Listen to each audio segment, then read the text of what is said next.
രാത്രികളിൽ ശ്രേഷ്ഠമാം രാത്രി,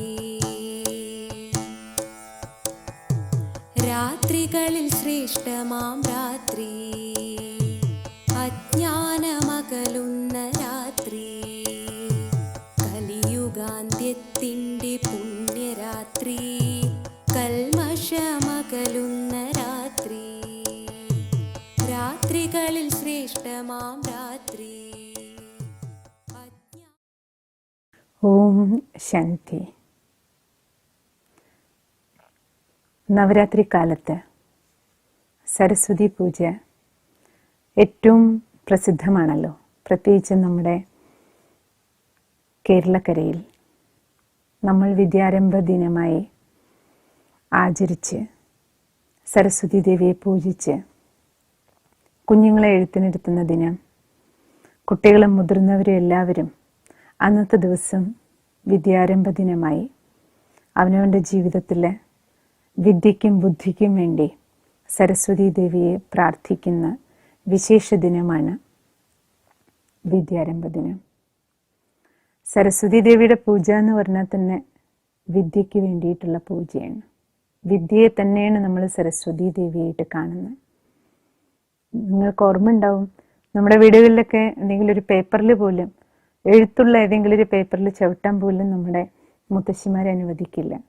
അത് ദേവിയാണ്, സരസ്വതിയാണ്. അറിവ്, അക്ഷരം എല്ലാത്തിനെയും നമ്മൾ സരസ്വതി ദേവിയുടെ രൂപത്തിലാണ് കാണുന്നത്. അപ്പം ഇങ്ങനെയുള്ള ഈ വിദ്യാരംഭ ദിനത്തിൽ നമ്മൾ നമ്മുടെ കുട്ടികൾക്ക് എഴുത്തിനിരുത്തുന്ന ഈ ദിനം നമ്മൾ ഓരോരുത്തരും നമ്മുടെ ജീവിതത്തിൽ അറ്റൻഷൻ വെക്കേണ്ട കാര്യങ്ങൾ.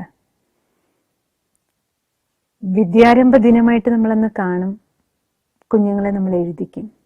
പക്ഷെ ഒരിക്കലും വിചാരിക്കരുത് നമ്മുടെ കുട്ടികളുടെ വിദ്യ ആരംഭിക്കുന്നത് എഴുത്തിനിരുത്തുന്ന ദിവസത്തിലാണ് എന്ന് വിചാരിക്കരുത്.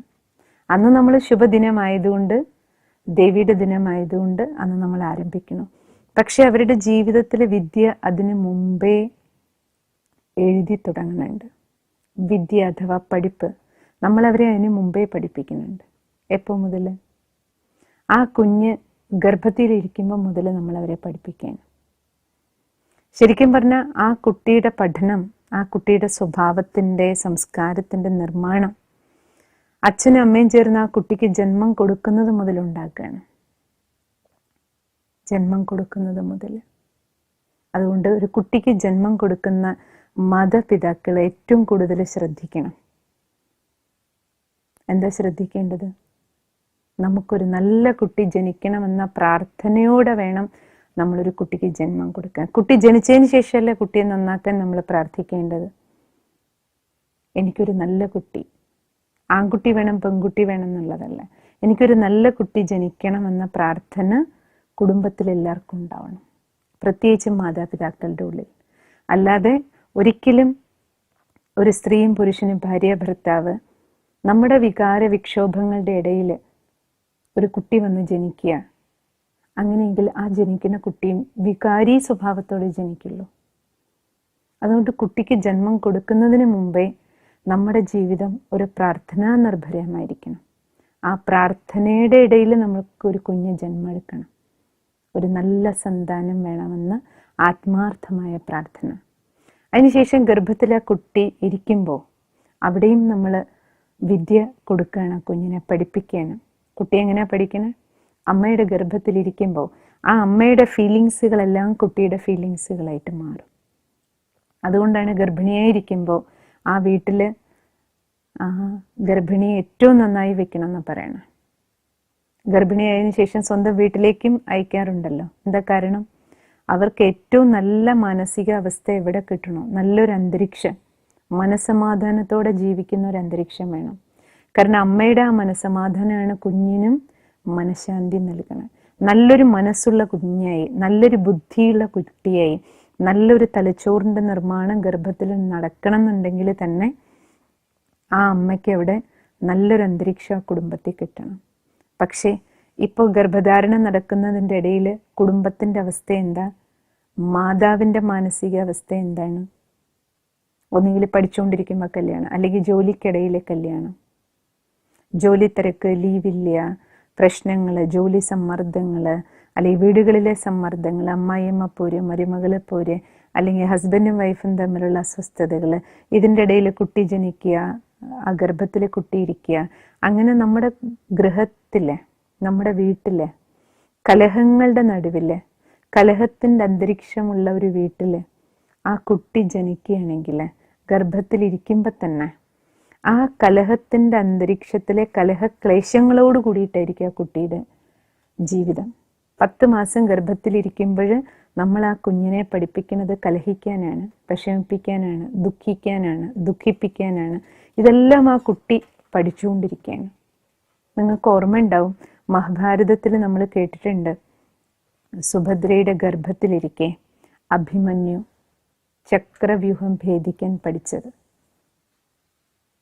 അപ്പൊ ഗർഭത്തിലിരിക്കെയുള്ള പഠനത്തെക്കുറിച്ച് പൂർവികര് നമ്മളെ എഡ്യൂക്കേറ്റ് ചെയ്തിട്ടുണ്ട്. നമുക്കതൊരു മഹാഭാരതം കഥയും അല്ലെങ്കിൽ സുഭദ്രയും അഭിമന്യുവും മാത്രമായിട്ടും അവശേഷിച്ചു.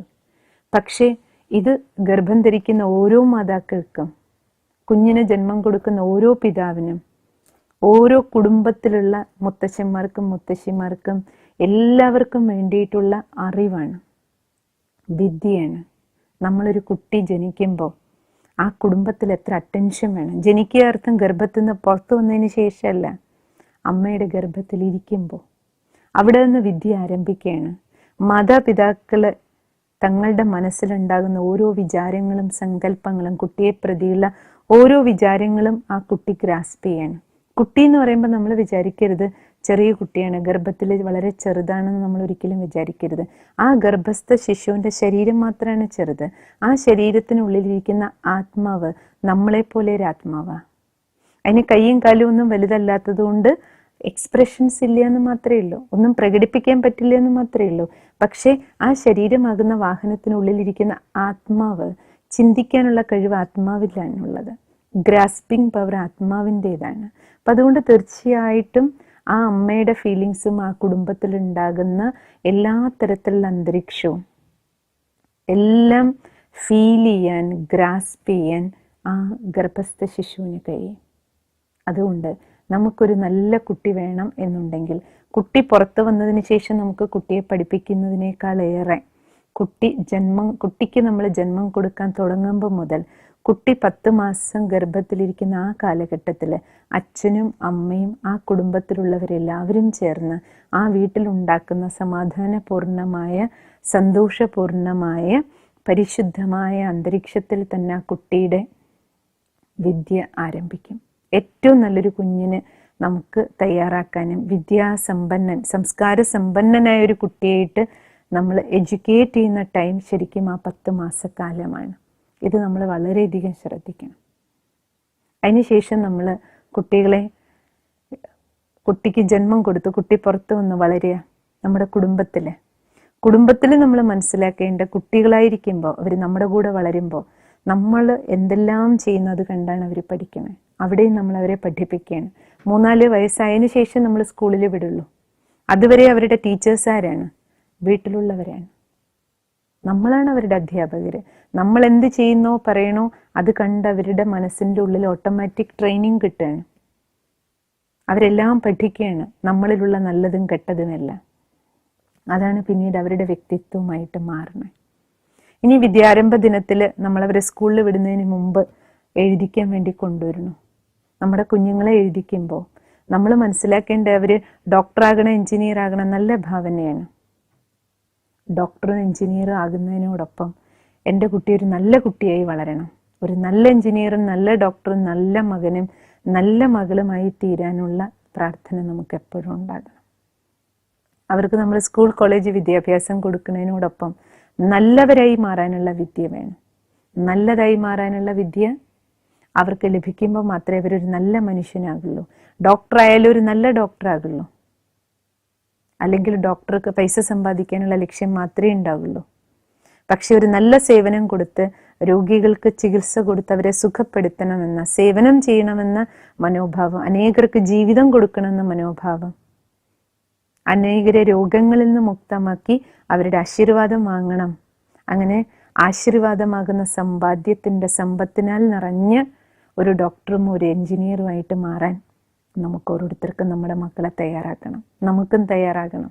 ഒരു എഞ്ചിനീയർ ആണെങ്കിലും, ഒരു ഡോക്ടർ ആണെങ്കിലും, ഒരു അധ്യാപകനാണെങ്കിലും, ഒരു വക്കീലാണെങ്കിലും നമ്മളെല്ലാവരും മനസ്സിലാക്കേണ്ടത് നമുക്ക് മാസാമാസം കിട്ടുന്ന ശമ്പളം അല്ലെങ്കിൽ ഡെയിലി നമ്മൾ സമ്പാദിക്കുക തന്നെ ഇരിക്കട്ടെ. ഒരു ഡോക്ടർ ആകുമ്പോൾ ഡെയിലി ചിലപ്പം വരുമാനം ഉണ്ടാവും പ്രൈവറ്റിലെല്ലാം. പക്ഷേ ആ സമ്പത്ത് നമുക്ക് ചിലവായി തീരുന്നതാണ്.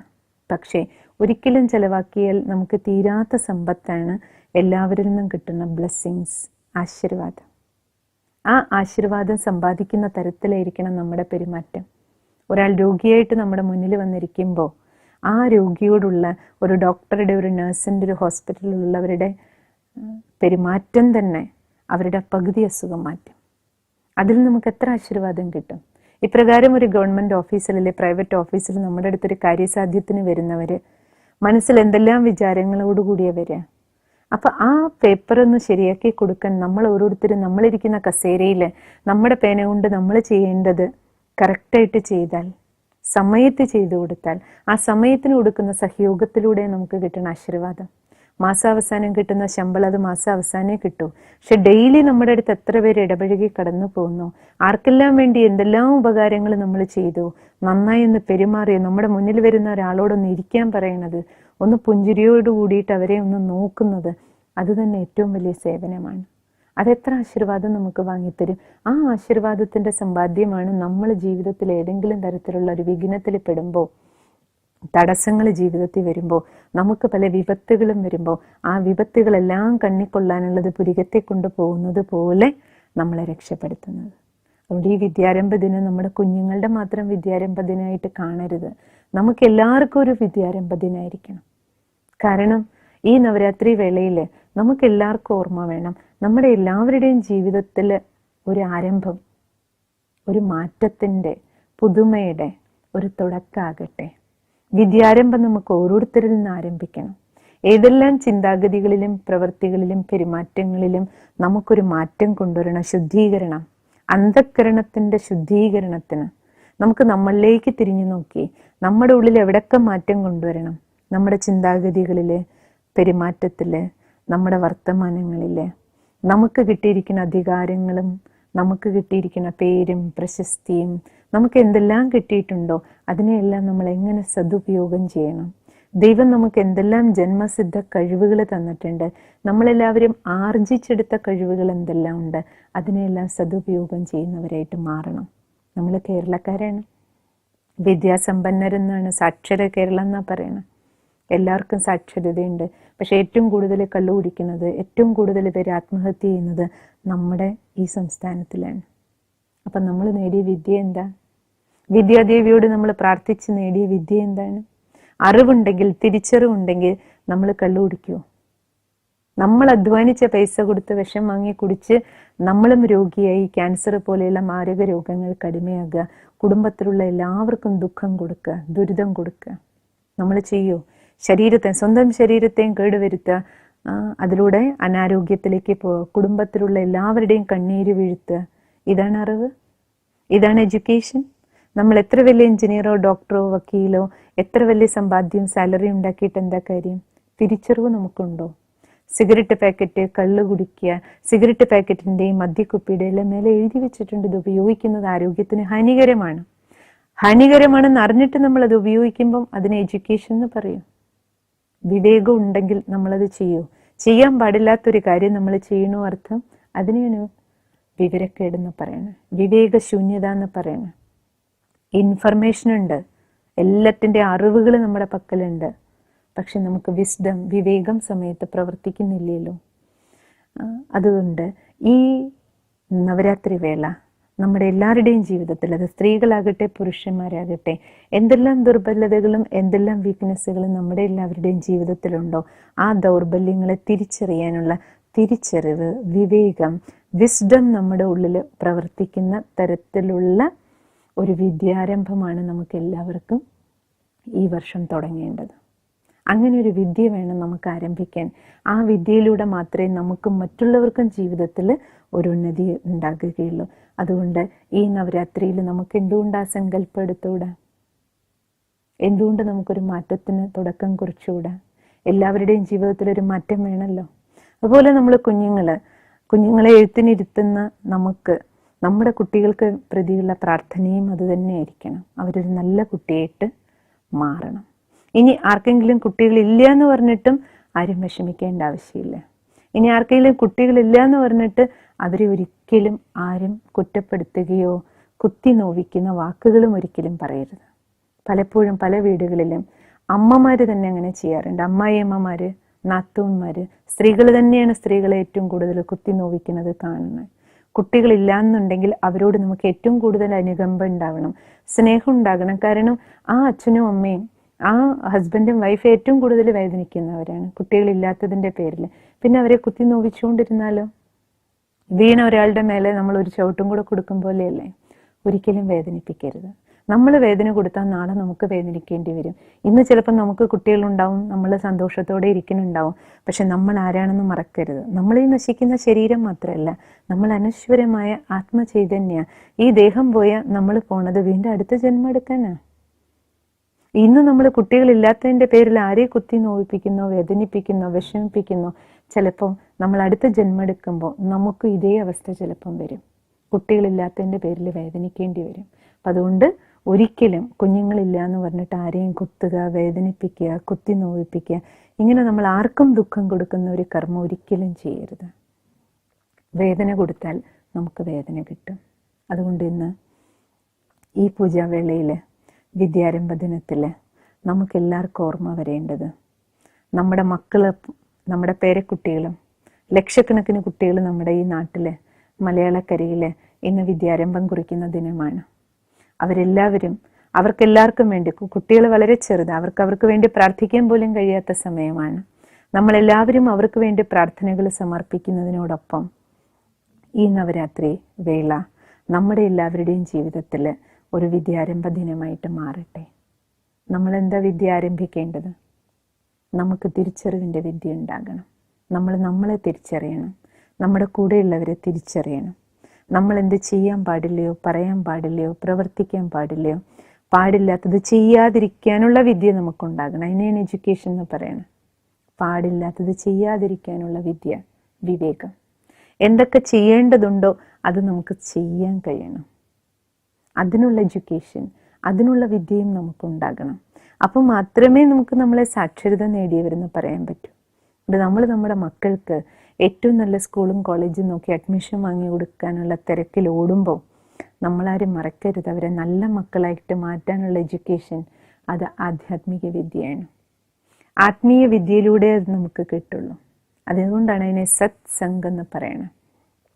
സത്യമായ കൂട്ടുകെട്ടാണ്. സത്യതയുള്ളവരായി മാറാൻ, ജീവിതത്തിൽ ഉന്നതി പ്രാപ്തമാക്കാനുള്ള അറിവ് നമുക്കത് ആധ്യാത്മിക ജ്ഞാനത്തിലൂടെ ലഭിക്കുള്ളൂ. അതുകൊണ്ട് നമുക്ക് നമ്മുടെ മക്കളെ ആധ്യാത്മിക ജ്ഞാനത്താൽ നമ്മളവരെ സംസ്കാര സമ്പന്നരാക്കണം. ആത്മവിദ്യ നമുക്ക് സ്കൂളിൽ നിന്നും കോളേജിൽ നിന്നൊന്നും കിട്ടില്ല. പണ്ട് ഗുരുകുല വിദ്യാഭ്യാസ കാലഘട്ടത്തിൽ അത് ലഭിച്ചിരുന്നു.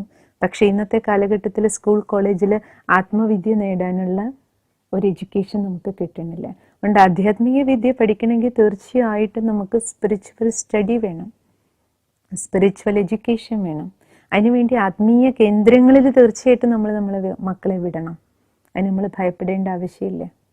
സത്സംഗം കേൾക്കണം, സത്സംഗത്തിലിരിക്കണം, സത്സംഗത്തിലിരുന്ന് പഠിക്കണം. നമുക്ക് നമ്മളെക്കുറിച്ചുള്ള പഠനവും ആവശ്യമാണ്. ഞാൻ ആരാണ്, ഞാൻ ആരുടേതാണ്? നമ്മൾ ഈ കാണുന്ന പുറമേയുള്ള ദേഹം മാത്രമല്ല, ഇത് ഹ്യൂമസ് ശരീരം എന്ന് പറയുന്നത് മണ്ണ് മാത്രമേ. ഇതിനുള്ളിലൊരു ബീയിങ് ഉണ്ട്. ഈ ബീയിങ്ങിന് പിന്നെ ബന്ധം സുപ്രീം ബീയിങ് ഈശ്വരനുമായിട്ടാണ്. നമ്മൾ ഈ ശരീരത്തിലേക്ക്, ഈ മണ്ണിലേക്ക് ഈ ചൈതന്യം എവിടെ നിന്നാണ് വന്നത്? നമ്മളിവിടെ നാടകം കളിക്കുകയാണെന്ന് പറയുന്നുണ്ട്. അപ്പം നാടകം കളിക്കാൻ നമ്മളെല്ലാവരും ഈ ചൈതന്യ ശക്തി, ഈ മണ്ണ് അല്ലെങ്കിൽ ഈ ദേഹമാകുന്ന ചിരാതിൻ്റെ ഉള്ളിലേക്ക് വന്നത് ആത്മലോകത്ത് നിന്നാണ്. എല്ലാ ആത്മീയ ചൈതന്യങ്ങൾ, എല്ലാ ചൈതന്യവും പരമാത്മാവിൻ്റെ സന്താനങ്ങളാണ്. നമ്മുടെ എല്ലാവരുടെയും വീട് ആത്മലോകമാണ്. ആ ആത്മലോകത്തു നിന്നാണ് നമ്മൾ ഈ നാടകശാലയിൽ നാടകം കളിക്കാൻ വന്നത്. ഈ നാടകം പൂർത്തിയാക്കിയിട്ട് നമുക്ക് ഇവിടുന്ന് തിരിച്ചു പോകണം. പക്ഷെ നാടകം എങ്ങനെ കളിക്കുന്നു എന്നുള്ളത് ഏറ്റവും ഇമ്പോർട്ടൻ്റ് ആണ്. അതിന് നമുക്ക് കർമ്മത്തിൻ്റെ ജ്ഞാനം വേണം. ഇതാണ് ഗീതയിൽ നമുക്ക് നൽകുന്ന അറിവ്. ഭഗവാൻ നമ്മൾ ആരാണ്, നമ്മളെല്ലാവരും ആരുടേതാണ്, നമ്മൾ എവിടുന്നാണ് വന്നത്, നമുക്ക് എവിടേക്കാണ് തിരിച്ചു പോകേണ്ടത്. ഇനി നമ്മളെല്ലാവരും ഈ നാടകശാലയിലിരുന്ന് നാടകം കളിക്കുമ്പോൾ നമുക്ക് കിട്ടിയ നാടകത്തിലെ റോള് ഏറ്റവും നന്നായി അഭിനയിക്കുക. അത് സ്ത്രീയാണെങ്കിലും പുരുഷനാണെങ്കിലും അമ്മയാണെങ്കിലും അമ്മായിയമ്മയാണെങ്കിലും മകനാണെങ്കിലും മകളാണെങ്കിലും ഭാര്യയാണെങ്കിലും ഭർത്താവാണെങ്കിലും നമുക്കെന്ത് റോളാണോ ഈ നാടകത്തെ കിട്ടിയത് ആ റോൾ ഏറ്റവും നന്നായി അഭിനയിക്കുക. എൻ്റെ കൂടെയുള്ളവർ എങ്ങനെ അഭിനയിക്കുന്നു എന്നുള്ളതല്ല, ഞാൻ എങ്ങനെ അഭിനയിച്ചുകൊണ്ടിരിക്കുന്നു. ഞാൻ പറയേണ്ടത് തന്നെയാണോ പറയണേ, പ്രവർത്തിക്കേണ്ടത് തന്നെയാണോ പ്രവർത്തിക്കണേ, കഴിക്കേണ്ടത് തന്നെയാണോ കഴിക്കണേ, കുടിക്കേണ്ടത് തന്നെയാണോ കുടിക്കണേ. ഇപ്രകാരം നമുക്ക് നമ്മുടെ കർമ്മങ്ങളുടെ മേലെ ശ്രദ്ധ വേണം, നമ്മുടെ വാക്കിലും നമ്മുടെ പ്രവൃത്തിയിലും. അതിനുള്ള എഡ്യൂക്കേഷൻ, അതിനുള്ള വിദ്യയാണ് ആധ്യാത്മിക വിദ്യ. അതുകൊണ്ട് നമ്മുടെ മക്കളെ ഏറ്റവും നല്ല സ്കൂൾ കോളേജിൽ അഡ്മിഷൻ കൊടുക്കുന്നതിനോടൊപ്പം അവരെ ആധ്യാത്മിക കേന്ദ്രങ്ങളിൽ വിട്ട് സത്സംഗത്തിലിരുത്തി സ്പിരിച്വൽ എഡ്യൂക്കേഷൻ കൊടുക്കൂ, മെഡിറ്റേഷൻ ചെയ്യാൻ പഠിപ്പിക്കൂ, സ്വയം തിരിച്ചറിയാൻ അവരെ പ്രാപ്തരാക്കൂ, ജീവിതം എങ്ങനെ ജീവിക്കണമെന്ന് അവരെ പഠിപ്പിക്കാൻ നമുക്ക് കഴിയണം. അതിനാദ്യം നമുക്കും ആ വിദ്യ വേണം. അതുകൊണ്ട് ഭൗതിക ജീവിതത്തിനോടൊപ്പം തന്നെ ആധ്യാത്മിക ജീവിതം നമുക്ക് കൂടിയേ മതിയാകൂ. അതിന് സത്സംഗത്തിന് ഇത്രയധികം പ്രാധാന്യം നമ്മളെ ജീവിതത്തിൽ കൊടുക്കണം, പ്രത്യേകിച്ച് ഇന്നത്തെ കാലഘട്ടത്തിൽ. കാരണം ഒരു കലുഷിതമായ വളരെ സങ്കീർണമായ ഒരു കാലഘട്ടത്തിലൂടെ നമ്മൾ നടന്നു നീങ്ങാണ്. ഇങ്ങനെ ഒരു കാലഘട്ടത്തിൽ കേവലം ഭൗതികമായ വിദ്യാഭ്യാസം കൊണ്ട് മാത്രം നമുക്ക് ജീവിതം മുന്നോട്ട് പോകാൻ കഴിയില്ല. നവരാത്രി കാലഘട്ടത്തിൽ സരസ്വതി ദേവിയുടെ മുന്നിൽ നമുക്ക് എല്ലാവർക്കും ചേർന്ന് പ്രാർത്ഥിക്കാം, നമ്മുടെയും ജീവിതത്തിൽ ഒരു വിദ്യാരംഭം ഉണ്ടാകട്ടെ. ജീവിതം എങ്ങനെ ജീവിക്കണമെന്ന ശാസ്ത്രം പഠിക്കുന്നവരായി നമുക്ക് മാറാം. അതിനായി നമുക്ക് ഏവർക്കും ചേർന്ന് പ്രാർത്ഥിക്കാം.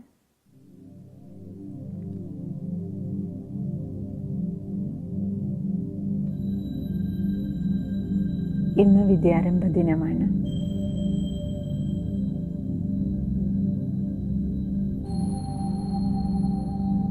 നമ്മുടെ നാട്ടിൽ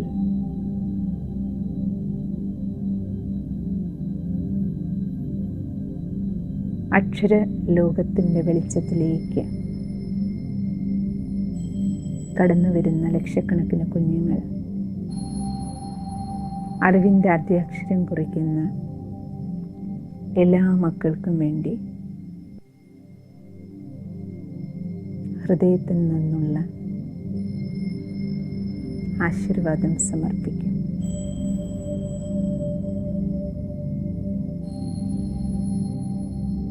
ഏറ്റവും നല്ല കുഞ്ഞുങ്ങളായി, ഒരു നല്ല പൗരനായി അച്ഛനും അമ്മയ്ക്കും വീടിനും കുടുംബത്തിനും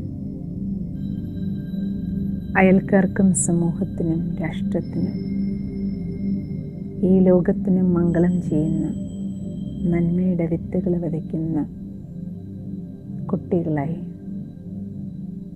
എല്ലാവരും വളരട്ടെ.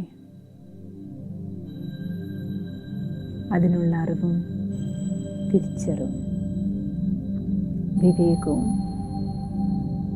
എല്ലാ കുരുന്നുകളുടെ ഉള്ളിലും നിറയട്ടെ.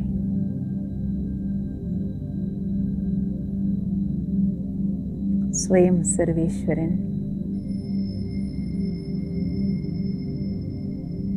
എല്ലാ മക്കളുടെയും ശിരസിൽ തൻ്റെ അനുഗ്രഹത്തിൻ്റെ 1000 കരങ്ങൾ സമർപ്പിച്ച് എല്ലാ കുരുന്നുകൾക്കും കരുത്ത് നൽകുകയാണ്.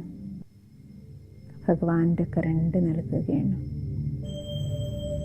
സ്വയം സരസ്വതി ദേവി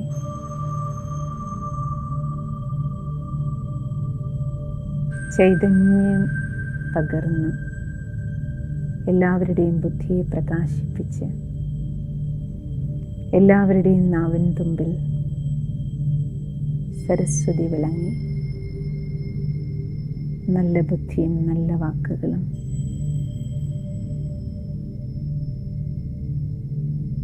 ശ്രേഷ്ഠ കർമ്മങ്ങളുടെ വിത്തുകൾ കർമ്മഭൂമിയാകുന്ന ഈ വിളനിലത്തിൽ വിതയ്ക്കാൻ ഈ കുരുന്നുകൾക്കെല്ലാം ആശീർവാദം കിട്ടുകയാണ്. ഓം ശാന്തി.